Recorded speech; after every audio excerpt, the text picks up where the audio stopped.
Halo semua, nama saya David Irianto. Saya sehari-hari bekerja di sebuah media kesehatan mental namanya Great Mind Indonesia. Selain itu saya juga membantu beberapa hal gitu ya. Ada agensi bernama Ide Laju dan Simpul, dan juga sebuah publishing bernama Peer Press, dan sebagai kreatif dan content director untuk Idea Fest.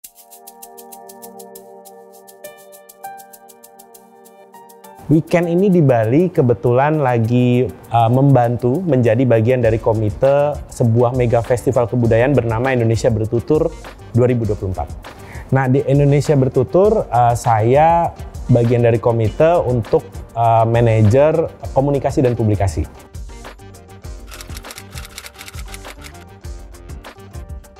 Ya, buku kalau secara pribadi ada satu buku yang selalu saya rekomendasikan karena buku ini ada di side table di kamar saya gitu ya, selalu ada gitu. Bukunya Viktor Frankl, Man's Search for Meaning. Itu buku soal, jadi di dalam bukunya ada dua bagian. Bagian pertama Pak Viktor menceritakan soal pengalaman dia sendiri, semacam memoir waktu beliau berada di camp Auschwitz gitu ya, pengalaman yang begitu mengerikan gitu. Dan di bagian kedua adalah beliau sebagai profesional ilmu psikologi gitu ya, dan bahkan bisa dibilang sebagai salah satu bapak psikologi positif gitu, karena beliau menemukan treatment yang namanya logoterapi yang sekarang dipakai untuk sebenarnya teman-teman yang mungkin menderita schizophrenia dan yang lain-lain gitu, terapi yang dipakai di sana. Dan inspirasi itu sebenarnya termasuk ditemukan ketika beliau berada di camp gitu ya, yang sangat menekan gitu. Dan dalam situasi menekan tersebut dia kayak mengamati gitu ya, bahwa ternyata manusia bisa bertahan dan bahkan moving forward gitu ya, karena menemukan makna tadi gitu ya, meaning dari keberadaan mereka, meaning dari kenapa mereka ada di dalam situasi-situasi tersebut gitu.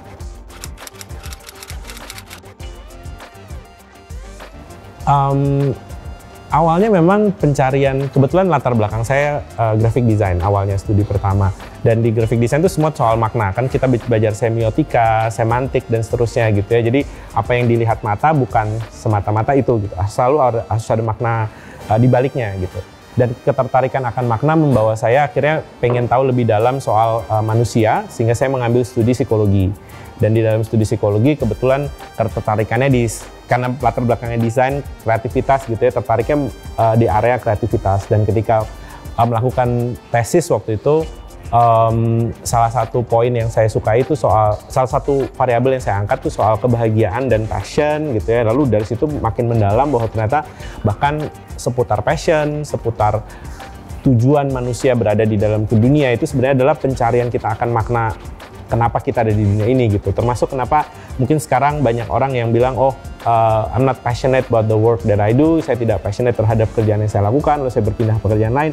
Mungkin sebenarnya bukan passionnya, tapi dia tidak menemukan makna bahwa apa yang dia kerjakan adalah sesuatu yang penting, sesuatu yang bermanfaat bagi orang lain dan juga bermanfaat bagi dirinya gitu. Dan awal pertemuannya sebenarnya di sana gitu ya. Jadi sangat mungkin karena dulu sekolah psikologi lagi, terus dari sana menemukan, lalu mendalami ini, lalu menyadari bahwa terutama di bagian orang-orang kreatif ya, bahwa pekerjaan kita bukan cuma sekedar, ya memang dasarnya pekerjaan adalah pekerjaan untuk mencari nafkah gitu ya, tapi beyond itu sebenarnya dalam pekerjaan kreatif kita juga mencoba mencari makna akan keberadaan kita. Dan itu yang membuat betul.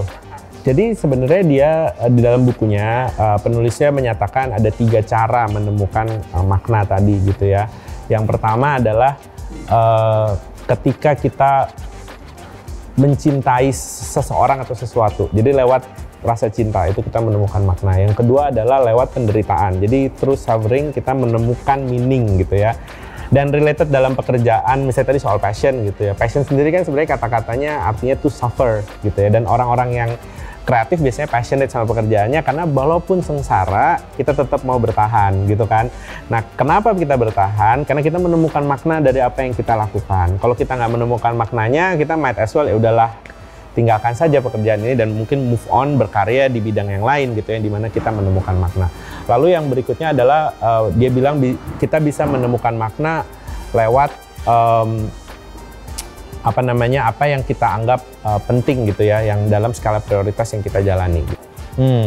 Oke. Nah sebenarnya karena kebetulan karena saya tadi merunning media mental health gitu ya, dan bicara soal kesehatan mental, sekarang kan ya ini orang sudah begitu nyaman sebenarnya membicarakan soal kesehatan mental. Dan kenapa model bentuk memoir seperti buku Man's Search for Meaning ini menarik gitu, karena dia punya dua aspek yang menurut saya penting untuk bicara soal kesehatan mental dan pencarian di jati diri kita sendiri. Pertama adalah dia sharing pengalaman dia sendiri gitu ya. Yang kedua adalah research based teknik atau metodologi yang memang akhirnya membantu kita untuk mencari jalan keluar. Jadi dua aspek ini dalam pencarian kita akan hidup yang berkesadaran dan sehat secara mental itu penting. Jadi share the stories gitu, where we connect gitu ya, ketika kita bersama-sama dengan teman-teman saling menceritakan, oh masalah saya ini, saya sedang mengalami ini gitu, some sort of our own memoir gitu ya, diceritakan ke orang lain, kita akan connect dan merasa tidak lagi sendirian. Tapi saat bersamaan juga sebenarnya kita penting untuk mengetahui kayak research base apa yang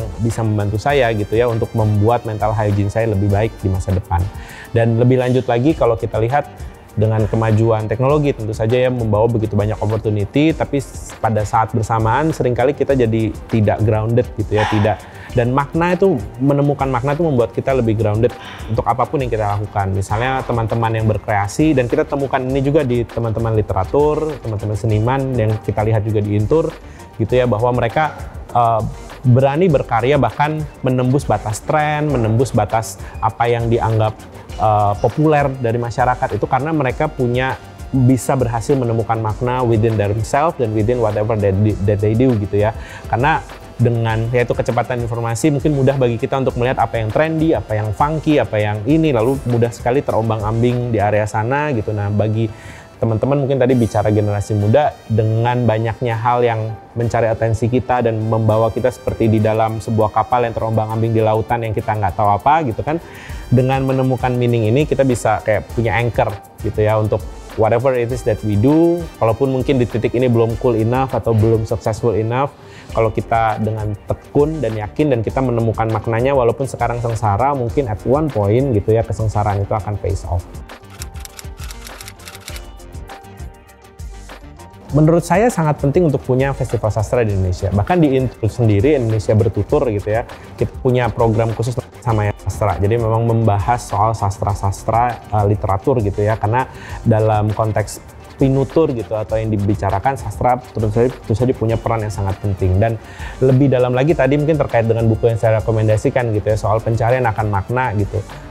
Kita hanya menemukan itu lewat apa yang kita lakukan gitu kan, makna ini gitu. Kita mungkin ada teman-teman yang spesial yang bisa menemukan lewat perenungan gitu ya, tapi lebih banyak kita menemukan ketika kita melakukan sesuatu, membaca sesuatu, menikmati sebuah hasil karya, lalu di sana kita temukan makna gitu ya. Dan bicara soal sastra, tentu saja dengan membaca kisah-kisah yang ada di buku-buku sastra gitu ya, atau bahkan datang ke sesi-sesi sastra lalu berbicara sama penulis, lalu mencari bahwa oh ternyata perspektif dari kekayaan berpikir ini membuat terrefleksi ke dalam kehidupan kita sehari-hari sebenarnya gitu. Dan mungkin kalau saya pribadi, saya banyak menemukan makna justru lewat bahan bacaan ataupun dari datang-datang ke festival literatur ataupun bahkan datang ke manusia yang membuat karya gitu ya, karena di sana penuh dengan makna sebenarnya. Dan makna ini seringkali sangat personal, seringkali touch point-nya juga kepada masyarakat yang luas gitu. Tapi sebuah karya seni yang baik itu biasanya dia bisa convey atau memberikan sebuah makna kepada audiens ataupun readers-nya yang akan menerima itu.